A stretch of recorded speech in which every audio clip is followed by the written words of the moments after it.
Broadcasting live from the Star Worldwide Network's tower, it's time to Seize the Day with Susan F. Moody. Clap along if you feel like a room without a roof. Susan is a certified success coach, author, speaker, and radio host who for over 20 years has been working with aspiring entrepreneurs and women of all ages, helping them to define their goals, build their dreams, and accelerate their results to create richer, more fulfilling lives. Be inspired to live your life your way. And now, here's your host for Seize the Day, Susan F. Moody. Clap along if you feel like a room without a roof. Clap along. Good morning. Now is the right time to seize the day and live your life your way. Welcome. This is Susan F. Moody, your success coach. If you are ready to achieve greater success and happiness, then listen in each week as my guests and I share our stories, struggles, and strategies that inspire you to take action and live a life you love. Today I'm here with my guest, Jennifer Johnson. Good morning, Jennifer. Good morning. And Jennifer's here from Witnessing Nature, but we're not going to find out about that quite yet because first I want to know her story. So where did you come from, Miss Jennifer? I grew up in a small farm town in Michigan. In Michigan. St. Louis, Michigan, one blinking red light. Oh, okay. And was your family farmers? Yes, they were. Okay. And any siblings, that sort of thing? Yep, I have some brothers, lots of brothers, and a sister. I'm the oldest. I was wondering if you had any sisters because of a little thing I saw about you, because I have 3 brothers, so that's why I was curious. Okay. And so your family, did they migrate there? Did they always grow up there, your grandparents? My father's parents lived there, and my mother and my father met when they were, I guess he was in the Navy, and they met in San Pedro, California. Oh, my yeah. mom, who originally, her parents came from Portugal, and she and her parents ended up in California, and they met there, got married, and he moved her back to Michigan. Oh, there.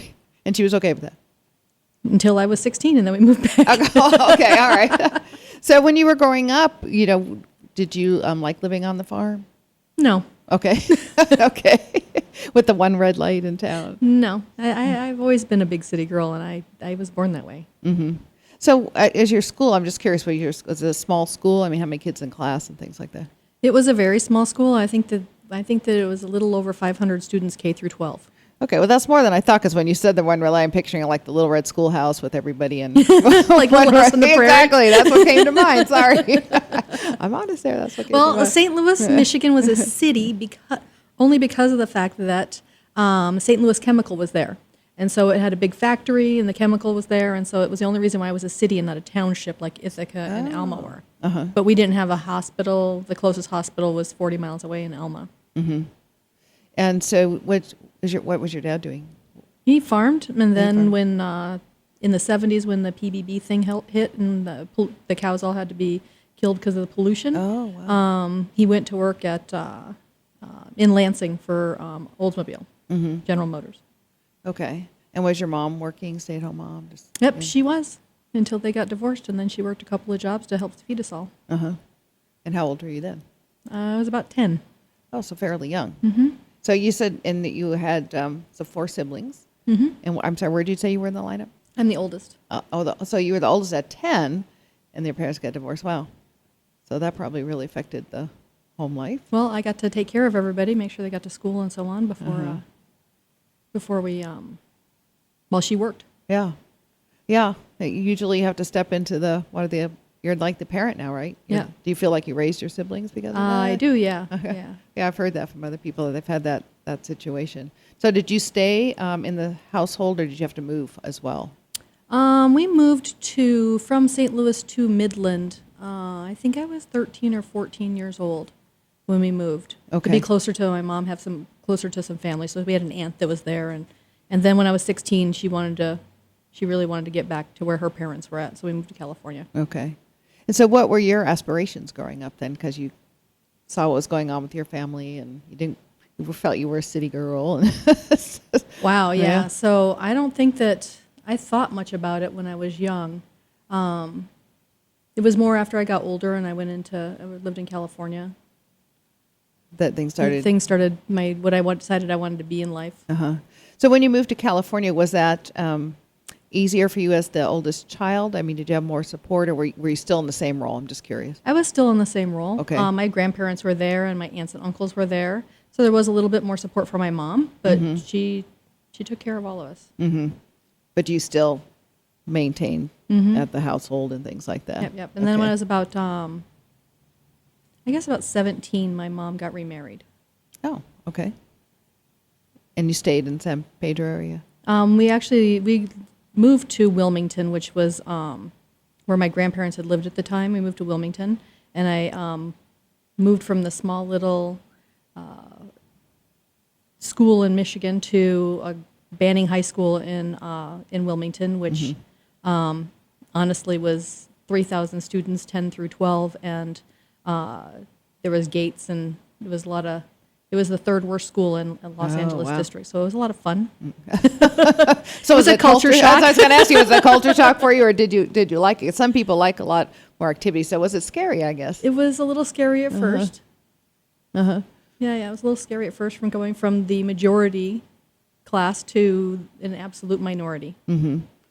Yeah, that probably would have been a big shock. So you had to figure your way around there, right? Yeah, absolutely. So did you decide you were going to go to college after high school, or were you just going to work? What were your plans once you were done with high school? To go to college. They were to go to college, and then right afterwards, we had a little bit of turmoil in the house, and so I went and got married instead. And then once I figured out that I was going to be a single parent, that's when I went back to college.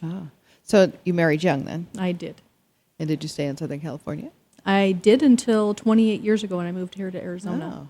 So let's go. So you get out of high school. It sounds like you get married. Stay in the area? I did. Yep. We lived in Hawaiian Gardens, which is kind of like a little itty-bitty town between Garden Grove and Huntington Beach. Oh, so I grew up in Southern California. I've never heard of that that town. Yeah, so Hawaiian Gardens. Now I'm going to have to look that up to see if It is just a little place down, I think it's Beach Boulevard, and trying to remember. It was a long time ago. Yeah, Beach Boulevard, I can't think. Yeah, I'm familiar with Beach Boulevard, Huntington Beach. My dad worked at TRW down that way. Oh, yeah. I worked at TRW for 8 years. Oh, you did? See? I did, yeah. Okay. Not in California, but here in Arizona. Oh, interesting. So once you got married, did you go to work? Did you decide to start a family right away? What happened? Went to work, and then somewhere along the way, I thought having babies would save my marriage, and so I did that, and then figured out that wasn't going to happen, and ended up divorced and with no basic skills, and so I went back to college. And so how many children did you have? I have one natural child, and I adopted 2 others. At the time you were married? I have one natural child. I adopted another one just about 30 years old, and then I adopted another one when he was 14. So after, I'm just trying to Yeah. get the timing wise. So when you were working outside high school, what kind of jobs were you taking? Admin jobs, clerk jobs, things like that. Okay. And so then when you get divorced, is that the role you went back into? Yes. Okay. And so what did you go to college for? Because you decided, I guess, the admin work wasn't going to cut it for you. Yeah, engineering. Engineering. Oh, so well, that would make sense with TRW since my dad was an engineer too. Is that what you did there? Actually, I started off as what did they call it? An IT admin assistant. Okay. And then I finished college, and I went into being the manager of the communications department, and I used to help program some of the original parent-child serialization coding for the airbags. That's what my dad was doing in Detroit. That's why when you said the airbags, my dad, when he retired from TRW in Southern California, he took a position with the airbags in Detroit. So Out of Romeo, Michigan? You know, I don't know the answer to that. He was there for a short term, like a couple-year contract. Yeah, so that's where the Romeo, Michigan facility was there. And then we moved that Romeo facility to Cookeville, Tennessee. We have more in common than I thought, Jennifer. It's a small world. Yes. So where did you go to college, by the way? I went to ASU for a period of time. I went to University of Phoenix for a little while. I got my business master's there. Oh, so you didn't go to college until you came to Arizona? No, I went to college a couple of for one semester at UC Santa Barbara, and then I came here and started off in community college, and then ended up at ASU and then in University of Phoenix. Mm-hmm. And so I'm just curious, did you ever remarry? Yep, I did remarry for about 18 months after, somewhere in the middle, and I've been divorced for about, I I'd have to say about 18 years. Oh, wow. 17, 18 years. Okay. So where has your career taken you? So I worked at TRW, and I was able to, I got a lot of experience there. We worked doing plant startups. Worked in Mexico for a while, UK for a little while, got some trips to Korea. So you didn't mind traveling then? Nope. Didn't mind that at all. And then I think in 94 I left, late 94 I left TRW, and I went to work in distribution for digital equipment. Digital equipment distribution partners at Pioneer Electric. Mm-hmm. And then I did the old digital equipment, VAX VMS. I was a VMS ambassador for many years. And then eventually Pioneer was sold. I went to work at Wiley Electronics, and then Wiley Electronics was bought by Arrow Electronics. Mm-hmm. So were you doing what you really loved to do? Probably up until the last 5 or 6 years. Because you always wanted to get into like the engineering thing, because that's a pretty male-dominated field. Still I think. I did a lot of engineering, and it was, yes, I was pretty well accepted. But I will say that there is a lot of women engineers that really wanted the title, but they really didn't want to do the work a whole lot. Whereas me, I'm kind of a workaholic, so I did a lot of work. Took a lot of time to prove myself. Mm-hmm. Yeah, as you were kind of transitioning. Well, it almost sounds like you had, kind of grow up, when you had children and divorce and, kind of figure it out. Yeah, kind of one foot in front of the other, yeah. Mm-hmm. Yeah. So interesting. Some days you took some stuff back. And So what would you think, was your biggest struggle through that? Well, I would say personally, spending enough time with my family, the work-life balance piece. Yeah, because you mentioned you were a workaholic. Yeah. Yep. Mm-hmm. And the work-life balance piece. But then, my mom raised teenagers by herself, and I always was curious as to why she ever remarried. And I didn't really understand it until I had my own teenagers. Once I had my own teenagers, then I was like, oh, now I get it. Why she wanted to get married again? Yeah. Because then you have somebody else to help you with the fight. That's I was the opposite. I was the opposite because once I got divorced, I thought, I am not going through this again, Yeah. And I really liked being the decision maker in the household and not have to. So that's why I didn't remarry when they were teenagers. But I mean, I could get why. There was days that I was like, I'm not sure that maybe I'm going to be part of the Orange is the New Black. Oh, I don't know if I can do this alone. But you obviously made it through. Absolutely. Yeah. Everybody survived. We all lived. Yeah. And they're all great. They're doing great. Mm-hmm. So you have 3 children, boys, girls? Well, boys. All boys? Yeah, all boys. Wow. And so what are their life choices? They're very close. What? I'm sorry, go ahead. I was just curious what their life choices were, because I was curious with kids when they come out of divorce households and have a single mom, and, are they married? Are they... So my youngest son is married, and he actually went to culinary school after he left home, and he went to culinary school, graduated as a chef. Mm-hmm. He also has a bachelor's in restaurant management. And then my middle son, Tim, he ended up in the military. He went into the Navy, and he spent a lot of time working in the honor guard, doing political events and guarding the Arlington Cemetery. Oh, it's out there. And then his last year, he decided he was going to go on a ship and travel the world for a while. Oh, that's cool. And then my oldest, he is a bartender in Northern California. Okay, so now that all your kids are pretty much grown up, They are, yeah. Okay, so what industry are you in? Are you still in the same? Are you working? I am working. Okay. I have my own company now, Witnessing Nature. Oh yeah, so tell me what that, because when you hear Witnessing Nature, you think, what is that? Well, that's a story. It's a okay, story. Tell us. So I was trying to figure out what the name of my company would be, and so I was visiting my youngest son, Matt. He lives in Southern California. I was visiting him, and we were sitting around a fire he had in the backyard and having a couple of glasses of wine, and I said, I was thinking about these names or that or this, and my youngest son is a very creative individual. He's from a culinary. He also does pottery, and so he's just a very artistic individual. And I figured he'd be the best person to brainstorm with. Okay. And so we were sitting there around a campfire, kind of, lives in the mountains, and he said, but Mom, why would you think of those names? And I said, right now I can't even tell you what those names were at the time. He goes, when we were growing up, we would go hiking you would make us take garbage bags into the woods with us when we would go hiking, so that we would pack out everything everybody else left behind. And we'd be hiking. You would make us turn around and look at from where we came from, just because it's just beautiful when we turn around and look from where we came from.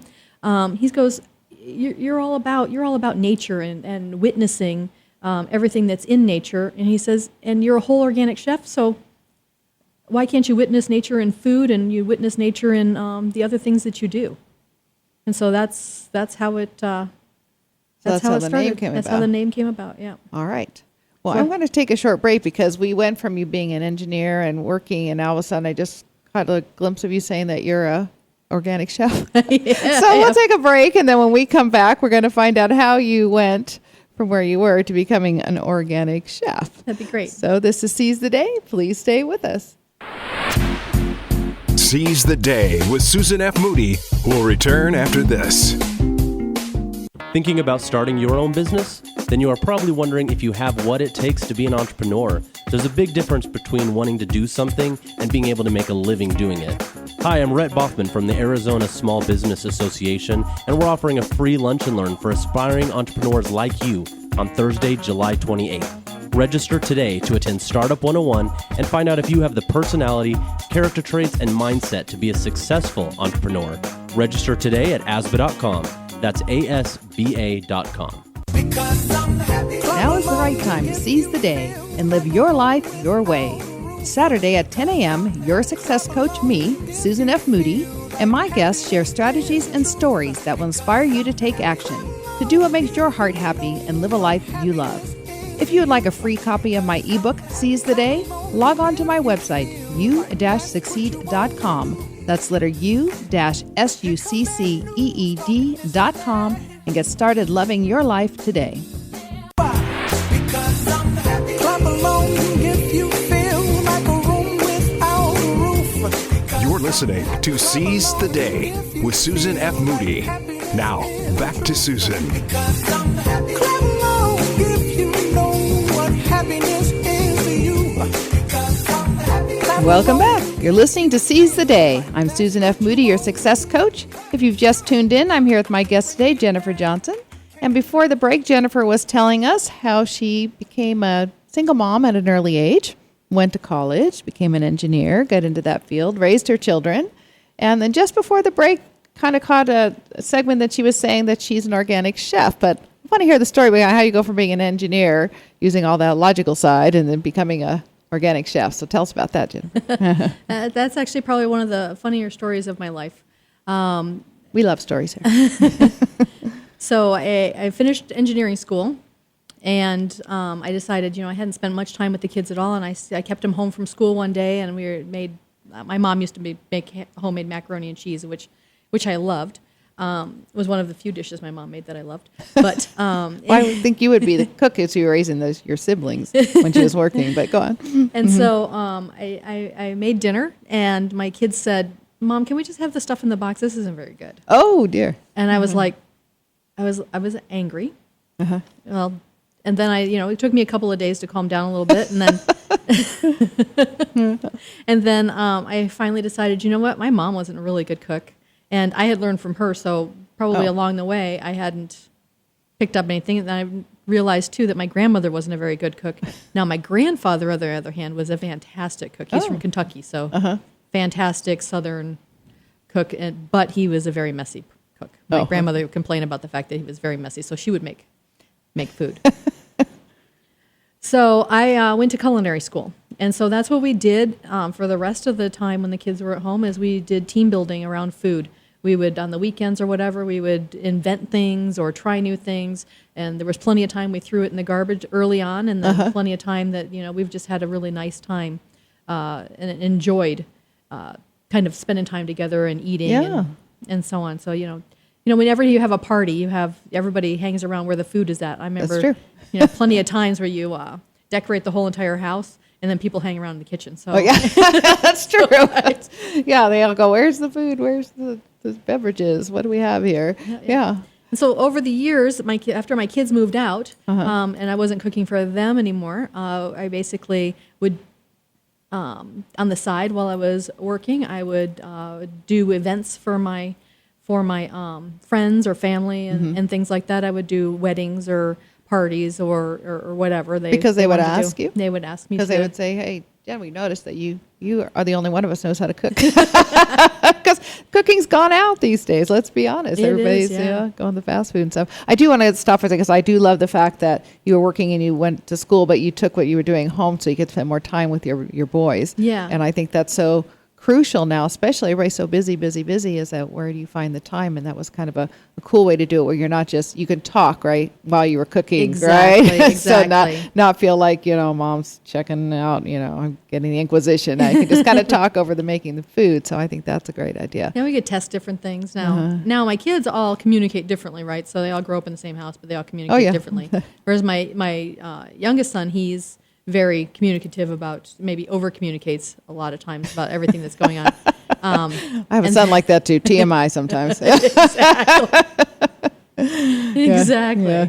And then my older one, you just have to buy him a meal or feed him a meal, and he'll sit there and tell you anything, secrets and all kinds of stuff. Whereas Tim, you have to go on a walk with him, and you really have to be like 8 miles into the walk before he's like, okay, fine, I'll talk. Oh, okay. I think you might get that a little bit from you, though, Mom. You're not always so forthcoming. Yeah. So maybe a little bit there. Okay, so they all grew up. You're still working, and then people started asking you. Yeah, they to started cook asking me to things. cook stuff for them. In the meantime, I when I worked at Arrow, I did a lot of factory startups. I had 7 factories worldwide, so I traveled a lot. But when I was home, I cooked because sometimes you just eat out way too much. Yeah. And I just love. I mean, it's like my stress thing. Some people clean, whatever. Me, I cook, and then I provide. So my employees were always my employees were always my taste testers. When I would do events, I would bring in like 5 or 6 things and sit them down and say, okay, tell me what you like about each one of these. Oh, that's a cool way to do it. I actually talked to them last week, and they're like, but when are you going to bring us some food? So you don't work there anymore? No, I don't. Okay. No, I left about in September of last year. Oh, cool. So when you were traveling, did you take cooking classes? I know sometimes people take cooking classes when they travel. I did, absolutely. Took cooking classes in lots of places. Actually, I have a second home in Paris, and I have a girlfriend, Jane, that's there that has a cooking school, and I spend some time with her every year. Oh, how fun is that? I just have a great time. I just love learning about culture. You learn so much about cultures through food. And so it's I just couldn't fun. I have one friend that I travel with that she also loves to cook, and that's like her stress thing. And now she's got 6 grandchildren, so she's like in heaven because she can cook for all of them. But when we went on a trip, we were trying to find a cooking class. We couldn't find one that would meet our travel schedule. Yeah. And then recently I went somewhere I went to Thailand with another friend. They offer cooking classes where you go to the wet market and all. So I was like, oh, that's really cool. Let's do that. She goes, I'm not eating any of that stuff. I was like, come on, that's part of the experience. Exactly. It just depends, right? Yeah, I love doing market classes. Market classes are so much fun because then you get to learn how they pick out their food and what they find interesting about their food. Because I think that a lot of times, I know that me early on, when I would shop, I'd go to the store and I would find like the perfect tomatoes and the perfect peaches or the perfect whatever, right? And then when you get home and on Friday, they would be nasty in the refrigerator. And you'd be throwing them out because they weren't right. So because they were right for the day that you bought them. They weren't right for the day that you were going to eat them. And so that was a huge transition about, and how not to waste food and how to make sure that you have the most nutritious food is that, you're just going through and you're select and how you like, what you like your tomatoes to look like and what day you could possibly eat them and things like that. And that's a lot of reasons why in Asia and in Europe, people go to the grocery store every couple of days. Every day for bread. Sometimes, yeah. What do we feel like having? Just go down the start. Exactly. Yeah. And their markets are available everywhere. So they're available every day, everywhere. And it's just a very different, much more social much more social kind of aspect of eating. I like that too because I like that they were smaller, right? More intimate, and certain places specialize in certain things. And Exactly. Yeah, it was kind That's of so much fun. A fun experience. So I heard you say that September you left your job. I did. Your corporate job, I take it. did, yep, in yep. quotes, corporate job. Okay. And so what did you spring off and do? So about October 20th, I started that was About right after, October 20th? That October sounds 20th. Like exactly October Yeah, okay. 20th. All right. I went down and filed the paperwork for my new business. That was between the time of end of September and October 20th. That's when I met with my son, and we decided the name. And at first, I'll tell you, I really wasn't enamored with it. But I talked to a lot of people, and they were like, "Oh yeah, that's clearly you." And I said, "Okay, then we're going to go with it. I'm going to trust all you guys that we're going to go with that name." And now I'm in love with it. I can have sub brands. I can do all kinds of different things with different portions of my interests and what I like to do. So it's. And so for our listeners that are just tuning in, the name of her company is Witnessing Nature. Yes. So they might have missed that before the the break. So you said you weren't enamored with that at first, but it did. It's grown on me. It's grown on you. But also because I think it's a reflection, like you said, of what you like to do with the whole nature and being out in nature, and then what you can do with, things from nature. Exactly. Yeah. So I have a lot of fun with it. So Witnessing Nature is what? What is it? So I have a food brand. So I do Witnessing Nature and Food. That's my whole organic chef piece. Okay. I've taken traveling the world. I've taken lots of photographs, and I've published some of them. So I have a Witnessing Nature and Photos brand as well. And then for me, it's a lot of it's around my environmental consciousness. How do I make sure that I buy food that is organic, that is not fed with antibiotics and so on, and that I think the big problem right now with being a whole organic chef, or even talking about organic or sustainable type food, is that there's so much marketing around the terms. Yes. Right? That you don't necessarily know. Don't understand what the heck it means. Right. And you don't have time to really go and figure out, because it takes a lot of investigation.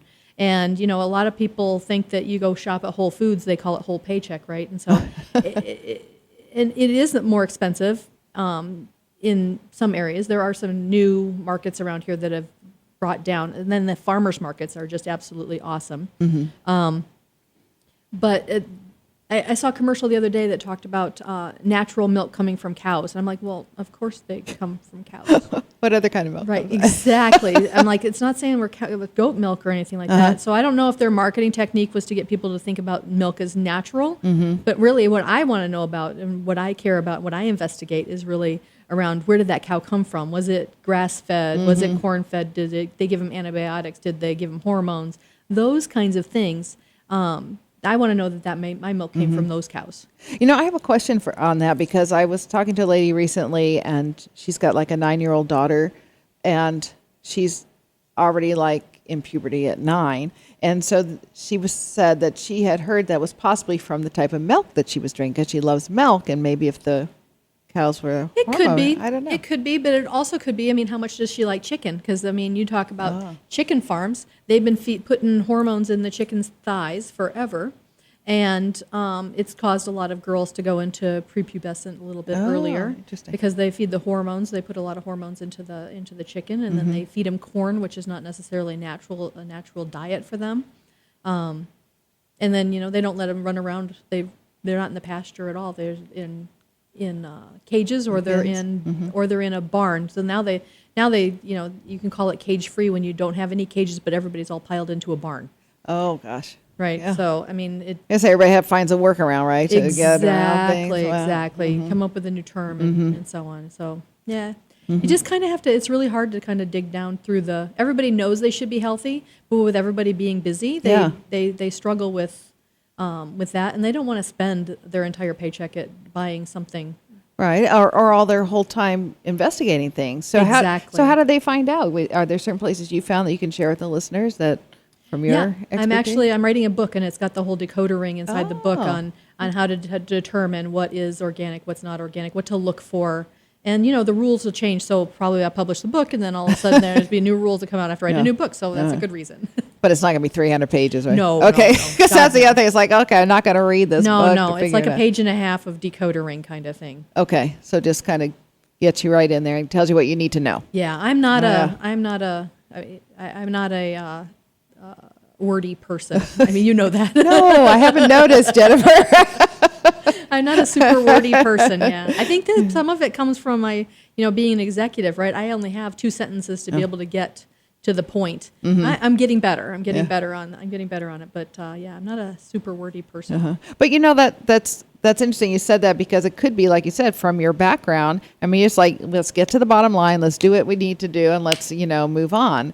But now the whole shift, even in the marketplace, is let's tell your story. Let's kind of So that's that. I mean, I've been fortunate of working with a lot of different people like you or anybody at eWomen Network and so on to give me some frank feedback as to how I need to be able to discuss and make people interested. And in a corporate world, you're kind of very private. You don't let your and so I've always been kind of a private person, and now letting some of those stories out. It's actually been quite fun. It's been quite fun and adventurous the past 9 months. Oh, that's good that you can find the fun in that, because I know when I was kind of being pushed a little bit myself to be more in the public spotlight, I was always like, no, I'm the woman behind everything. I don't want to be in the spotlight. Right, yeah. No, you need to. Yeah. And I think part of that has to do, too, with feeling that we have value, that what we say has value. And I think when you're talking and telling your story, you think, well, people don't really care or want to know about that, but they actually do. Yeah. Yeah. That is funny. I've told a couple stories and people are like, wow, that's very interesting. That explains a whole lot about you. And I'm like, really? I didn't think anybody'd ever care. Exactly. So it's a little mind shift. It's a mind shift. It is, absolutely. Mm-hmm. And I'm having a great deal of fun with it. I really am. Mm-hmm. I like, so it was part of my Witnessing Nature in Food piece. I have the cooking school, of which you guys are going to come to class. Yes, my granddaughter and I are coming next week to do the dessert class. My granddaughter loves sweet things, so that's what we're going to do. Jennifer's cooking and you'll class. find that my sweets are not as sweet as American type sweets. I use different kinds of sugars and so on that are better for you, but they'll still be sweet and you'll have fun. Okay. But really trying to. Through the Witnessing Nature in Food, I do the cooking class. I like to educate people on things that they can do, just a few things that they can do, and make really quick and beautiful and tasty meals, which a lot of people think they just get. I know that when I was super busy and I was coming home and I had a kid in Scouts and a kid in gymnastics and a kid in baseball and a kid doing this and that and that and that. You come home and you're like, you know what? Can you just go lift the fork for me over there? Yeah. Can somebody feed me? Right. So it is about the time, and hopefully through my education piece in the classes is I can show people how to make really quick meals that are really nutritious for them, and it brings the family back together, so they can spend some time with each other. Yeah, that's a great piece of it too. I'm wondering because my parents are getting older, and so they're like they don't even want to think about what to have for dinner anymore. It's like we don't even know what to make anymore. It's like we're having the same old thing. So our cooking class is good for those who are a little bit older? Yeah, absolutely. Why not? I have quite a few people that actually come to class after I've done a couple of classes where the husband decided to retire and they had the stay-at-home mom, the stay-at-home wife, and so he wants to be in the kitchen. He wants to help her, and she's like, "Yeah, you need to." He doesn't listen to me. Can he listen to you? And it's been great. Or So do you recommend husband and wife come together to the cooking class? That's the way that they've been. Yeah, okay. They've had a lot of fun. Yep. And I've gone to people's houses and taught them classes as well. That could be a fun date night. Yep. I have a date night once a month. Oh, we have a date night once a month. Yeah. Yep. And then we do it over at Janet's at Elise Living, and so I cook in the back, and so she does such a wonderful job helping. They have in the wintertime we have cute little out front settings so that people can sit outside and have this little romantic dinner with candles. Oh, it's very. Wow. Yeah, she does just such a fantastic job helping out. So when you take the cooking classes, you get to eat what you've made. Absolutely. And it sounds like you make it a whole experience. Absolutely. Yeah. And I try to show people that, people look at recipes and they make the recipe exactly the way the recipe says. I'm a tasting chef. So I make them taste throughout the class, and say, is this something that you like? Would you like more pepper? Would you like more salt? What other things would you like to have in it? So that they can feel more comfortable in a controlled environment being experimentative. Yeah. And then they can make it to their taste. Exactly. Yeah, because not everybody has the same taste. That's funny. That just brought up a memory for me because we had a restaurant for a while out here, and our first chef was, and he was a very good chef, but he was adamant that nobody could add any more seasoning because he had it seasoned perfectly. And so we had to argue about could there be salt and pepper on the table because he was like, no. They can ask for it, and then I'll go out there and tell them why they can't have it. It's like, no. I was in China once, and we had a girl with us that doesn't like garlic, and we loved one of the dishes that this restaurant that they made, and we asked the chef to please don't put garlic in it, and he said no.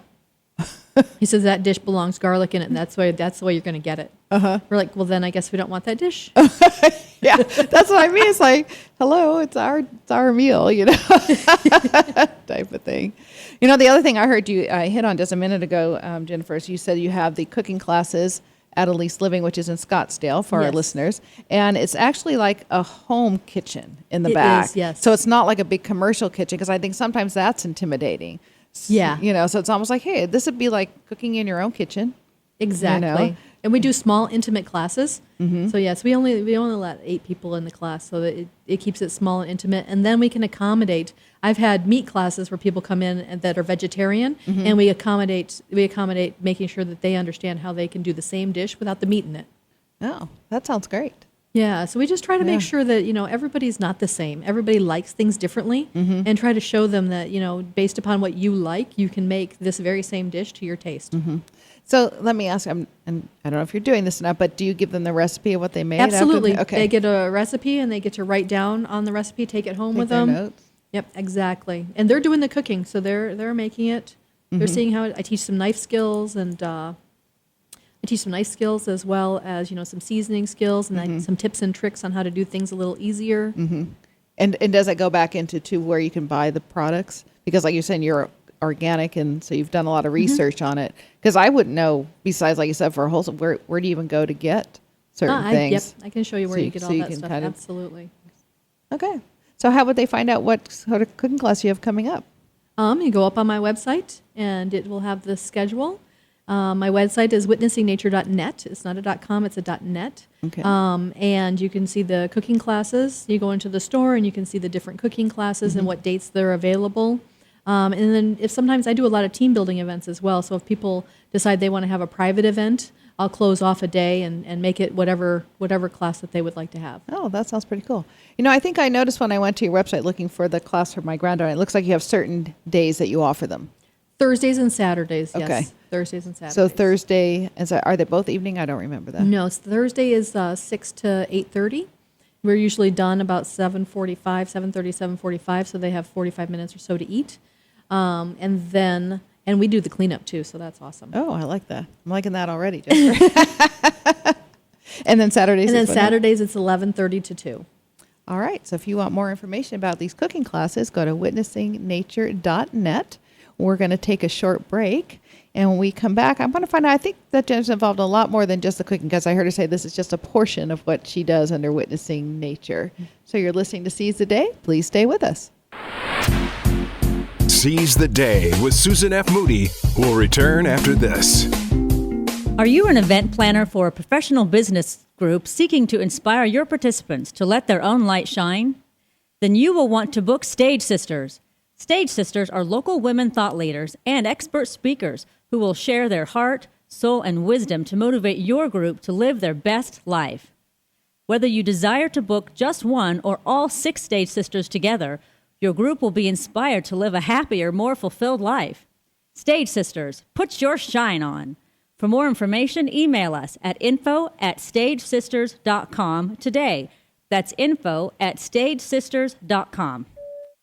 Hi, I'm Suzanne Taylor Torres. My new book, Journey to Now, is a true story of life transformation with elements of past life medieval memories, strange synchronicities, psychic phenomenon, and love. It chronicles a path to empowerment using law of attraction principles and stepping out of the box of socialized realities.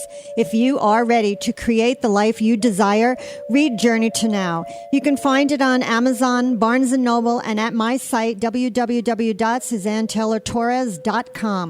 If I could change my life, so can you. Read Journey to Now, now. Clap along if you feel like a room without a roof. You're listening to Seize the Day with Susan F. Moody. Now, back to Susan. Clap along if you know what happiness is to you. Clap along. Hello again. You're listening to Seize the Day. I'm Susan F. Moody, your success coach. If you've just tuned in, I'm talking to Chef Jennifer Johnson of witnessingnature.net, and she was sharing with us about her cooking classes, which sound really great, before the commercial break. But I think Jennifer's also involved in a lot of other different things besides cooking and educating.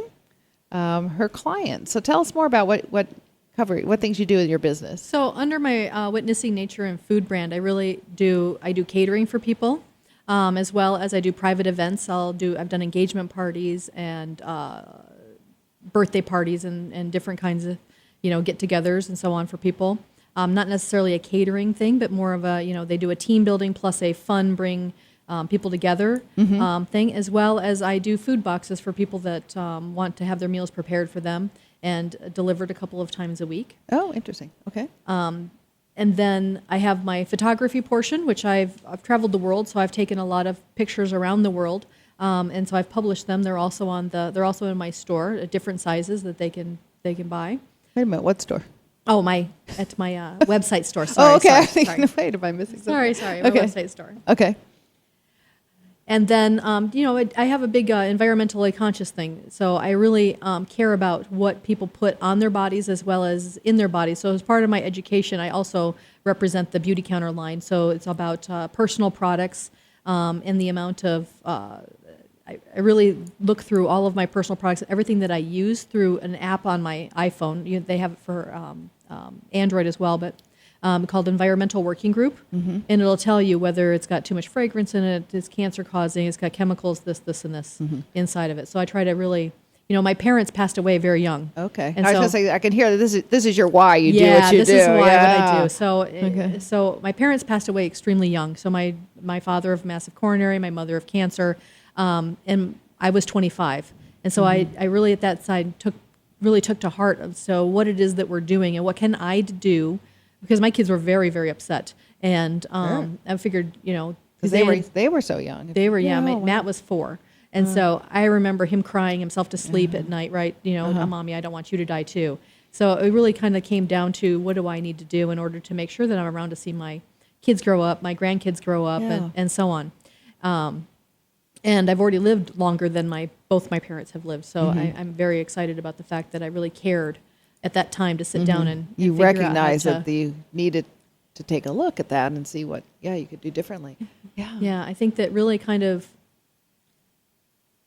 50s, 60s, and definitely with the fast food era, the late 70s and so on, that people really got into fast and convenient so they could do more versus really paying attention to what we put in and on our bodies. And then as I traveled a lot to Europe and to Asia, I realized that, they have far better health habits than we do. They ban toxins that you're not supposed to have in things that you put on or in your body. And they really do a good job. Like we were talking earlier about the fresh air markets and having whole organic fresh food and things like that. Readily available. Readily available, exactly. Yeah, because we Right. don't have a readily available. Yeah, readily available and not super expensive either, right? Yeah. And so I just really cared a great deal. And so when I was doing some investigation, I've always been really low on making sure that, or really high on making sure that I keep a low content of chemicals on my body, using things that don't have fragrances and so on. 'Cause I get rashes. So I've always had always had very sensitive skin. So I remember one time I put lotion like on my skin in like a store because they said it was going to be good, and I have this rule that I have to keep it on my skin for 24 hours before I'll even try it. And I remember trying it. I'm like, oh, that's not too bad. And I went back to the store the next week and I bought the lotion and I put it all over my skin. Within 2 hours, I had gotten to work and I had to go home and take a shower with baking soda to get it all off my skin because I was breaking out in a rash everywhere. Yeah, And I've had that too. That's why I don't, when you go into stores, I don't put anything on me because I'm like, get it off. Exactly. And most stores you have to enter through the fragrance aisle, right? So it makes me sneeze. Exactly. Yeah. Okay, so that's why you got into. That's why I got into really paying attention as to what. And so I found this Beauty Counter line, and that it's personal products that have a low. They work really hard with the government to make sure that we have cleaner products in legislation. And I don't want to get on a soapbox or anything. Step down, girl. Step down. Yeah, I don't want to get on a soapbox. So I just want to, for what I use, and if people were to ask me, I would tell them that, I think that it's important what you put on your skin because I figure if you can put a nicotine patch on your skin, to quit smoking cigarettes that your skin's absorbing a lot of the things that are out there. So, or birth control patches or whatever. So I think it matters. Well, I love that your witnessing nature is all about, like you said, what you put on your body, in your body, be healthy, make smart choices, the right choices. But, you took a big leap because you transitioned from being in engineering into doing this witnessing nature. And, I think you probably learned a lot, through your own transition. Is that I absolutely did. Yeah. So I had, like I told you early on in the conversation, that I really hadn't been happy doing what I was doing for the past 4 or 5 years. And people would ask me, what do you want to do? What do you want to do? And I would say, I was too busy to think about what I wanted to do, right? I was just way too busy I was like, well, I got all this other stuff going on. When I'm sitting still, I want to stare at a wall.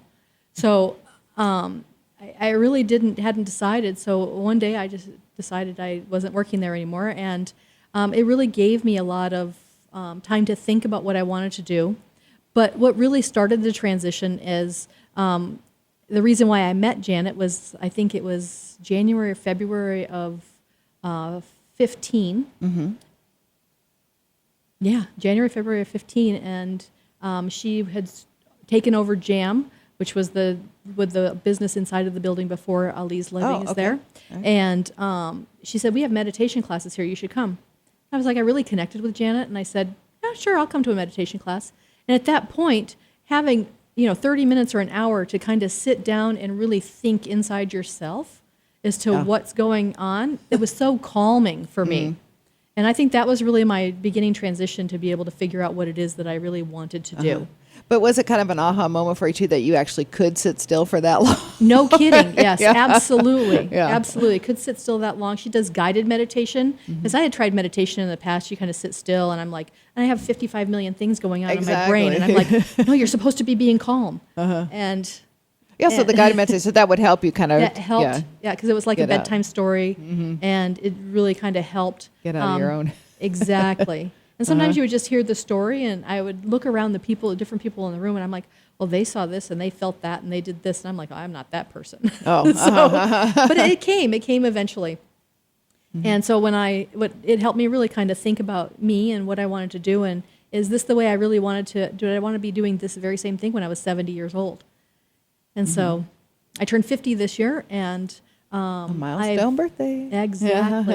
And honestly, I left and I have never looked back. I am like so excited to wake up every day and do what I do.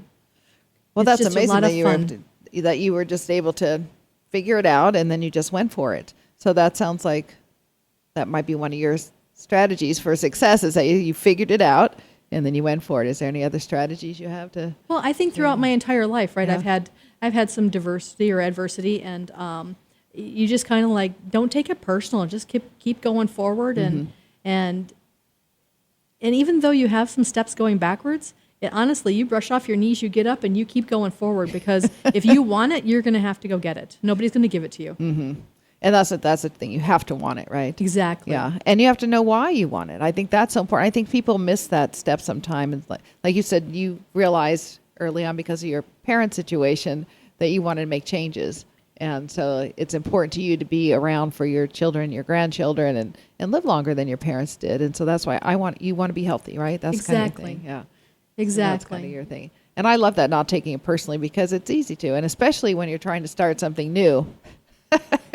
Nobody really understands that, right? No, absolutely. You're absolutely correct. So, I mean, at first you go, I'm going to do this.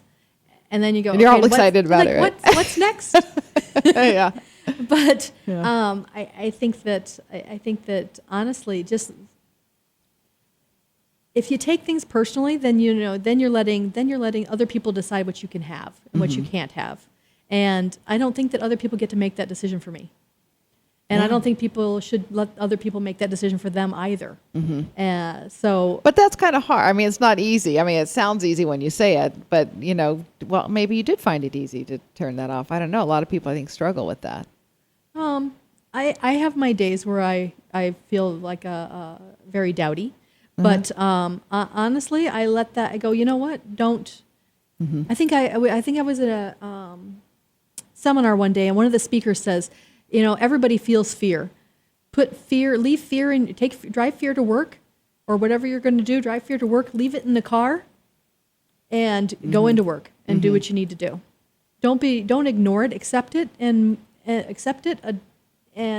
conquer it. Yeah, because you can choose what you do with your fear. Exactly. It is going to hold you back, or sometimes it propels you forward. Exactly. Right? Because sometimes fear of what you don't want is the thing that says, okay, I'm not gonna go back there, right? I'm not gonna go through that again. Exactly. So that sometimes propels you. So I live my life through the, look forward, keep moving forward, learn from the past, yes, but don't let the path control you. Because honestly, if you don't ask for something, what's the worst that can happen? Number one, they tell you no. Right. Number two, they can't take away your birthday.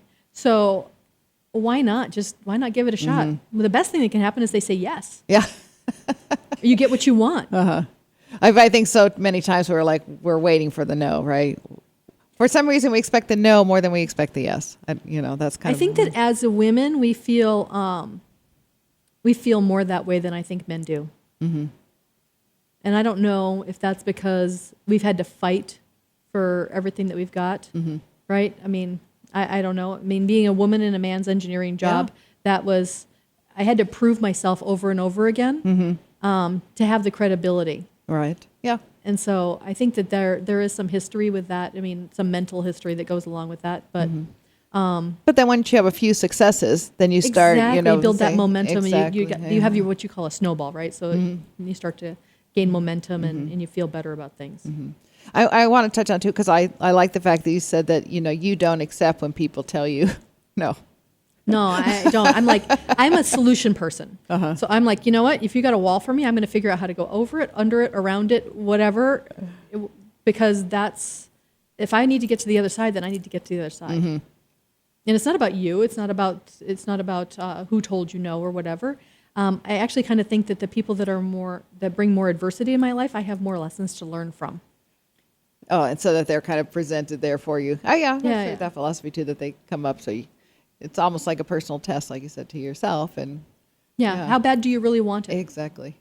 It's like, I'm working out, right? So I've through my corporate job, over the, from the time that my parents had passed away to I quit, I had gained a lot of weight. I used to be very in shape, but I had ended up having to have a hysterectomy, and I ripped a rotator cuff in my shoulder. And so I stopped working out a lot. And then I got this huge promotion at work, right? And so I was traveling. It's like, yay. I'm back traveling. So then I ate a lot. I ate out a lot, and by traveling, airplane food and this, that, and the other thing, right? And so I gained a lot of weight. And I've taken off 2/3 of the weight that I need to lose. And so just to kind of get back to, tell you a little background on the story that I'm going to tell you, is that I pulled my hamstring, I guess about 2 weeks ago. And a lot of people say, oh, then you need to stop doing whatever you're doing. I'm like, nope, can't do it. So I just talked to my trainer and I said, you need to give me other exercises other than that one so that I can keep going forward, because I do not want to stop again. I want to just keep doing. I want to build muscle, and I want to be able to take off the rest of the weight that I've got. And I'm not going to let the pulled hamstring, I don't want to aggravate it anymore, but Right. I'm not going to let it stop the rest of my body from doing things. Oh, I love it because, you were on a path to get healthier and lose some of the weight. And so you ran into an obstacle. So you just said, well, I'll just take a detour. Exactly. I'm still going to get where I want to go. But Exactly. it's not going to stop me. That's not going to stop me.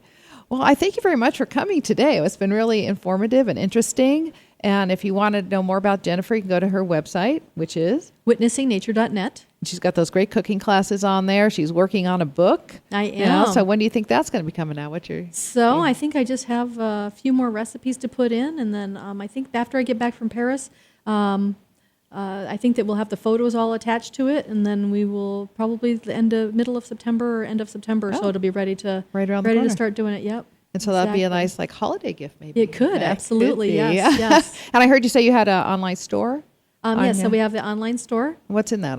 So the cooking classes are in the online store, as well as I sell. My cookies are going in today. Oh, cool. And then She makes wonderful cookies. We had some at a meeting not too long ago.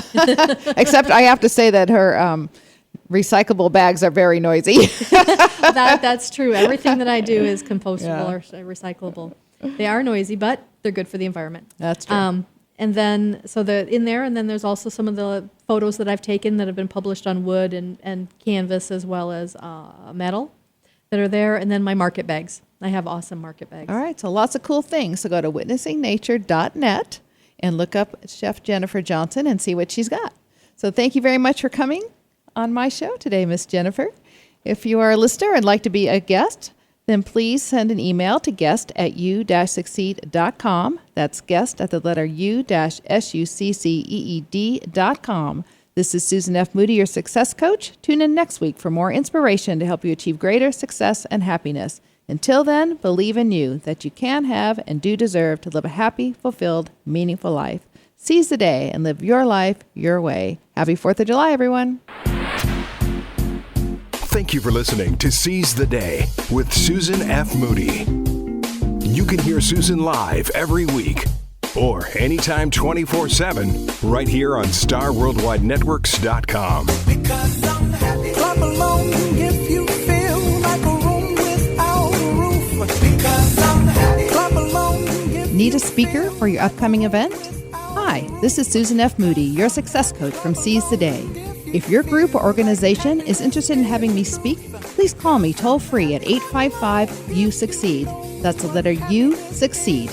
Current presentation topics include life purpose and happiness, the entrepreneurial mindset, and success strategies. Inspire your group to seize the day and be ignited to attain greater success and happiness. Call me at 855-YOU-SUCCEED.